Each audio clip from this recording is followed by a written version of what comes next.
You know, with all the rough news going across Canada over the last few weeks with COVID numbers going up, I want to impart a piece of good news for once. Now, I thought this guy was also already invested in the Order of Canada, which is one of our highest civilian honors in our nation. But to hear him be recognized today, November 27th, brought a smile to my face because for nearly 9 decades, he has done everything in his power to promote the sport of hockey at all levels. As an author, a broadcaster, a player, a supporter, charitable organizer, all-around great guy. So today we're going to be talking about, again, the newly invested member of the Order of Canada, the great and honorable, in more ways than one, Brian McFarlane. Now, Brian McFarlane was born August 10th, 1931, and currently serves as a television sportscaster and author. He's also the honorary president of the Society for International Hockey Research.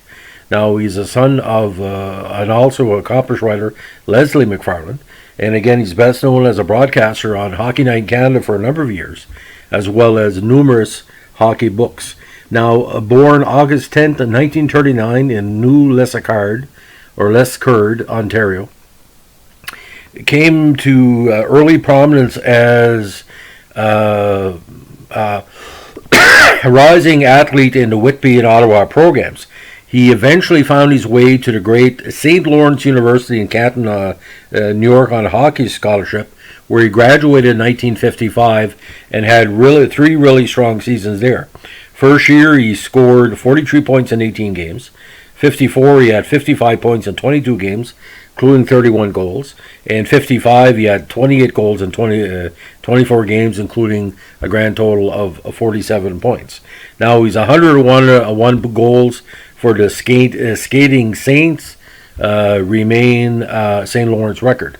Now, on 3 occasions, he scored 5 goals in a game, a school record shared with several others, and he was honored as an All-American in 1952. Now, after graduation, he worked in television at WRGB in Schenectady, New York, before moving to the prestigious CFRB radio in Toronto, Ontario, and then the great CFCF in Montreal, Quebec, where he was sports director, and later with the other big independent channel, CFTO TV in Toronto. Again, he had a lengthy career in broadcasting and journalism. Now, Brian McFarlane's style could be best described as Jim McKay meets Vince Scully. Very learned approach, very, very positive individual. When he spoke, you listened, and when he spoke, you learned. Now, again, he first became a commentator on Hockey Night in Canada in 1964, primarily for the Toronto games. Now, he made similar broadcasts on NHL games for the major American networks, CBS and NBC, when they expanded their spotty NHL coverage to a more regular system. He was a color commentator on the Leafs local broadcast until 1980, where he made on-air comments that were supportive of Leaf captain Darryl Sittler and critical of Leafs owner Errol Ballard. He was subsequently banned from the Maple Leaf Gardens press box. Now, for Hockey Night in Canada, who has moved to off-Toronto games at this point, broadcasting the Montreal Canadiens and Winnipeg Jets games. His last year with Hockey Night in Canada was 1991, ending a 28-year association with HNIC. Now, McFarlane is often incorrectly cited as the creator or father of the cartoon character Peter Puck, which NBC was trying to use to promote hockey. Now, the cartoon Puck, which appeared on both NBC's Hockey Game of the Week and CBC's Hockey Night in Canada during the 1970s, where he would give basics over the sport of hockey rules and regulations, was actually creation of NBC executive Donald Carswell. Although McFarlane had significant input, sort of he was like a showrunner. The character itself and the animation footage was created by NBC's production partner Hanna-Barbera. After the network stopped carrying NHL hockey, McFarlane purchased the rights to Peter Puck from Hanna-Barbera and continued to promote the character. Now, as his writing career, he has written or contributed to more than 100 books, selling probably upwards between 1 and 2 million copies. His first book, 50 Years of Hockey, Pagoran Press, was published in 1968 and continues to write about hockey. Now, McFarlane is best known as being probably the consummate expert on hockey history, and has compiled several volumes of NHL lore titled "It Happened in Hockey," a 1999 series detailing the colorful history of the original 6 NHL teams and proud past, bright future, the history of women's hockey, which came out in 1984. He published 2 memoirs, Brian McFarlane's World of Hockey in 2000, republished as color commentary in 2009, and From the Broadcast Booth 2009 again. Now in 2008 he began a youth fiction series, The Mitchell Brothers, which always features hockey and the plots. Now he's also what they call a physical historian. Now, because throughout his career, McFarlane collected much memorabilia, photos, and objects focusing primarily on hockey history. In 2006, he sold most of the hockey collection to the municipality of Clarington, where it became Total Hockey, a multimedia interactive museum located at the Garnet B. Ricard Recreation Complex in Bowmanville. The museum was closed in 2007. The collection was sold to an Edmonton-based collector in 2013. Plans for the collection have not been made public, but McFarlane was assured by the purchaser that the collection would be reserved and made available to the public at some point. Now, from his teenage years, McFarlane was also an avid painter. In semi-retirement, he began painting regularly, producing several hundred paintings, mostly in the Group of 7 style of Canadian landscapes.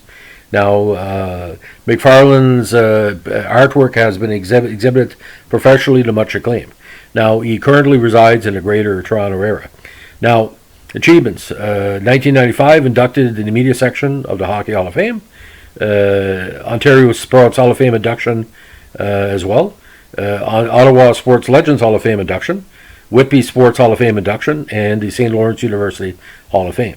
Now, bibliography is quite a few, so bear with me. 50 years of hockey, 1767. An intimate history of the NHL, 1967. Selected bibliography, of course. Peter Puck, Loved That Hockey Game. 60 Years of Hockey, the intimate story behind North America's fastest, most exciting sport. Brian McFarlane's Hockey, 1984. 100 Years of Hockey, 1989. It Happened in Hockey, 91. More It Happened in Hockey, 93. Still More It Happened in Hockey, 94.